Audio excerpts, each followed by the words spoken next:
সুপ্রভাত বন্ধুরা। আজ 4 মে 2024, শুভ শনিবার। এই শনিবার দিনটাও খুব সুন্দর একটা দিন।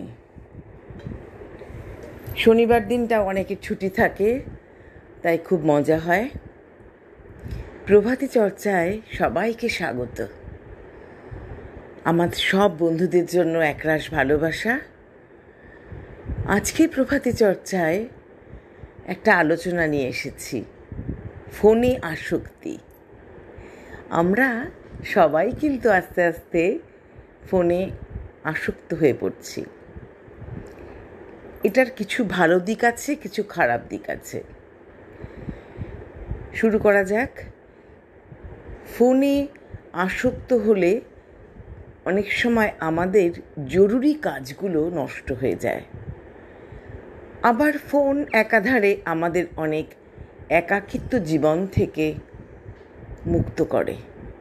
আমরা যখন একা একা থাকি, তখন ফোনটা যদি আমাদের, এই গ্যাজেটসটা যদি আমাদের সঙ্গে থাকে, তখন কিন্তু আমরা খুব ভালো থাকি। নানা রকম সিনেমা দেখতে পারি, নানা রকম পোস্ট দেয় ফেসবুকে, সেগুলো দেখতে পারি। ইনস্টাগ্রামে নানা রকম আলোচনা হয়, সেগুলো দেখতে পারি। খুব মজাই লাগে তখন। আবার যারা ছোট ছোট বাচ্চা, তারা যদি এই ফোনটা ইউজ করা শুরু করে দেয়, তাহলে কিন্তু মুশকিল। পড়াশোনায় কিন্তু অনেক ফাঁক পড়ে যাবে, পড়াশোনা করতে ইচ্ছে করবে না। আবার ফোনেও এমন কিছু জিনিস থাকে, যেমন একটা বইয়ের চ্যাপ্টারের মতো, যে এই চ্যাপ্টারটা পড়তে ভালো লাগছে না। ফোনেরও অনেক সময় অনেক দিক থাকে, দেখতে ভালো লাগে না। ফোন আমাদেরকে সাহায্য করছে অনেক রকম, কিন্তু ফোন থেকে আবার ভীতি আসছে। অনেক ডাক্তাররা অনেককে বলে দিচ্ছে ফোনটাকে রেস্ট্রিক্ট করো, মানে অত ফোনের মধ্যে ঢুকে থেকো না সারাক্ষণ, তাহলে সময় নষ্ট হবে। আমরাও কিরকম একটা রোবটের মতো হয়ে যাচ্ছি, সারাদিন ফোন নিয়ে সকাল থেকে রাত অবধি ফোনে কি হচ্ছে ফোন ঘাঁটছি, ফোনের মধ্যে কি আছে। কেউ একটা স্ট্যাটাস দিল, সঙ্গে সঙ্গে সেটাকে লাইক করতে হবে বা কিছু লিখতে হবে। কোনো কিছু ভালো কোনো কাজ কেউ ফোনে করছে, সেটাতে লাইক দেওয়া, সাবস্ক্রাইব করা, সেগুলো ঠিক আছে, কমেন্টস দেওয়া। কিন্তু উল্টোপাল্টা জিনিসেও আমরা অনেক সময় মগ্ন হয়ে পড়ি। সেটা বললে তো হবে না, আমি নিজেও করি। অনেক সময় ক্লাসে গেছি, হঠাৎ দেখলাম টুক করে ফোনের মধ্যে কি ঢুকলো, সঙ্গে সঙ্গে দেখতে শুরু করলাম। তার মানে কি ক্লাসের থেকে মনটা চলে যাবে। সেই জন্য অনেক বন্ধুদের বলতে হয় যে আমি এখন কাজে আছি, এখন কথা বলতে পারছি না। অনেক বন্ধুরা হয়তো কিছু মনে করে, কিন্তু কিছু করার নেই। এইভাবেই ফোনের আসক্তি থেকে নিজেকে মুক্ত করতে হবে। কিছুটা সময় তো নিজের জন্য রাখতে হবে। কাজের কথা বাদই দিন, নিজেকে নিজের সঙ্গে থাকতে হবে, তাহলে নিজেকে চেনা যায়। নিজের সঙ্গে সংলাপে আবদ্ধ থাকতে হবে, সেটাও একটা কাজ। আমাদের পড়াশোনার সময়টা ঠিক করে নিতে হবে, আমাদের গান বাজনা আছে সেটার সময় ঠিক করে নিতে হবে। সারাদিন শুধু ফোনে থাকলে তো হবে না।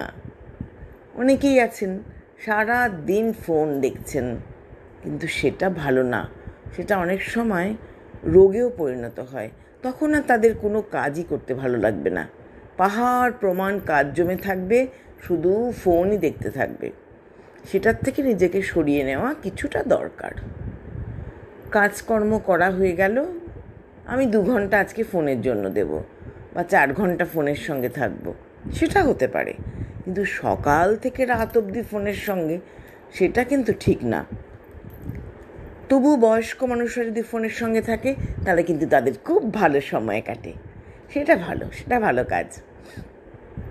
তখন তো তাদের আর সেরকম দায়িত্ব থাকে না কাজের, সেই জন্য তারা ফোনের সঙ্গে থাকতেই পারে। ফোনে নানা রকম আলাপ আলোচনা, বক্তৃতা, নানা রকম জিনিস হয়, গান, সব শুনতে পারে। তাদের সময়টাও ভালো কেটে যায়। ফোনে আসক্তি আমি বলেছি যে সেটা নিয়ে আলোচনা। আসক্তি হচ্ছে ওই যে বাচ্চা ছেলে মেয়েদের পড়াশোনা, বড়দের কলেজে যারা পড়ে তাদের পড়াশোনা, তারা একটু ফোনে আসক্তিটা কম রাখলেই ভালো। আর যারা স্কুলে কাজ করে বা কলেজে পড়ায় বা স্কুলে পড়ায়, তাদেরও ওই ফোনটা ক্লাস নেওয়ার সময় বন্ধ করে রাখাই ভালো। এই ব্যাপারে আমি একটু আলোচনা করছি তোমাদের সাথে, তোমরাও দেখো একমত হও কি না। তাহলে আমাকে কমেন্টসে জানাবে যে সত্যি তুমি ঠিক বলেছ, এটা বলো তোমরা। আর কি, এই যে বাচ্চারা অনেক সময় নানা রকম উল্টোপাল্টা জিনিসও দেখে ফোনে, সেগুলো ভালো না। তার জন্য ছোট বাচ্চাদের হাতে ফোনটা দেওয়াটা আমি খুব একটা ভালোবাসি না।